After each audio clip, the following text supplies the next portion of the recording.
छत्रपती शिवाजी महाराज की जय। आज बेटा आमची निशाणी। ओके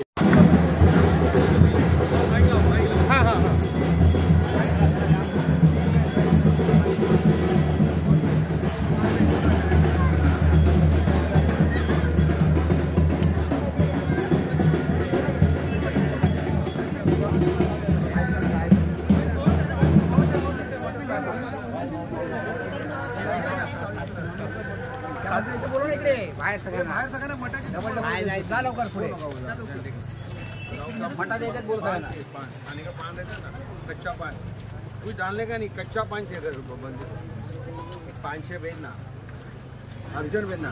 हाँ हाँ हाँ भाव बना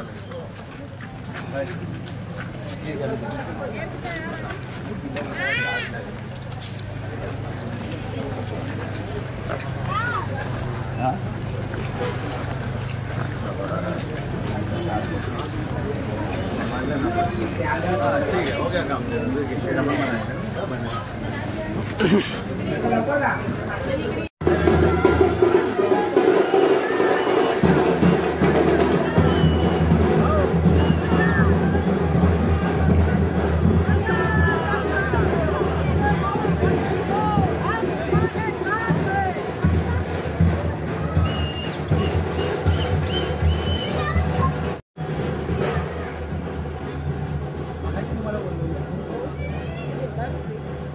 नहीं देतो तो आम्ही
सुरू आहे काय सगळं टिटवाळीमध्ये आमचे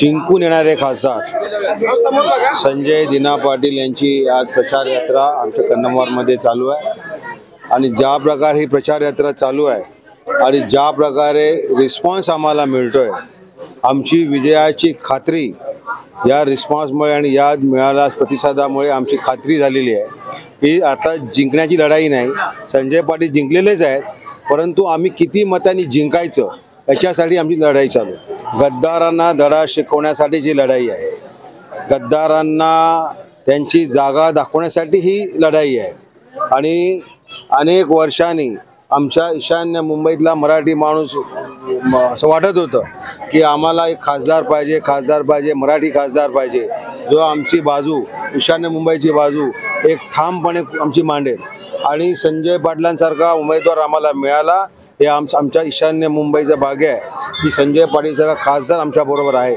शिवसेनेचा खासदार आहे, उद्धव बाळासाहेब ठाकरेंचा खासदार आहे आणि महाविकास आघाडीचा खासदार आहे। विक्रोळीमध्ये असं कुठे एरिया नाही की जिथे आमचं काम नाही, शिवसेनेचं काम नाही। डम्पिंगचा विषय आम्ही घेतलेला आहे आणि मागच्या विधानसभेत फायनल झालेला आहे। हे डम्पिंग पनवेलला 2000 एकर जमीन घेतलेली आहे की लवकरच हे डम्पिंग हा पनवेलला शिफ्ट होईल आणि एक पनवेलला जे होईल हे अत्याधुनिक अशी डम्पिंग बनण्याचं काम सुरू आहे आणि लवकरच हे डम्पिंग ह्या इथून पनवेलला जाईल. आम्ही सगळेच विक्रोळीच संपूर्ण यांचा विश्वास माझ्यावर माझ्या पक्षावर आहे आणि हाच विश्वास पुढे संजय पाटलांवर राहील. आणि संजय पाटील खासदार झाल्यानंतर जो आमचा डम्पिंगचा विषय आहे तो थोडासा स्लो झाला आहे, तो फास्ट करण्यासाठी आणि डम्पिंग इकडनं हटवण्यासाठी आम्ही सगळे प्रयत्नशील आहोत आणि ते करणार. हा आमचा प्रॉमिस आमच्या विक्रोळीतल्या लोकांना. आम्हाला मराठी खासदार पाहिजे आणि जे गुजराती शिवसेना प्रमुख बाळासाहेब ठाकरे यांना मानणारा आहे, जो गुजराती जो शिवसेनेबरोबर अनेक वर्ष आमच्याबरोबर आहे, तो आज सुद्धा आमच्या बरोबरच आहे. परंतु काही लोक काही भरकटलेली आहेत, थोडेसे कोणाच्या प्रभावाखाली आहेत, थोडे अंधभक्त झालेले आहेत, त्यांच्यासाठी हा विषय आहे. परंतु या ठिकाणी या ईशान्य मुंबईमध्ये 7.5 लाख मराठी आहेत, 2,28,000 गुजराती आहेत आणि जवळजवळ 2.5 लाखाच्या आसपास मुस्लिम समाज आहे.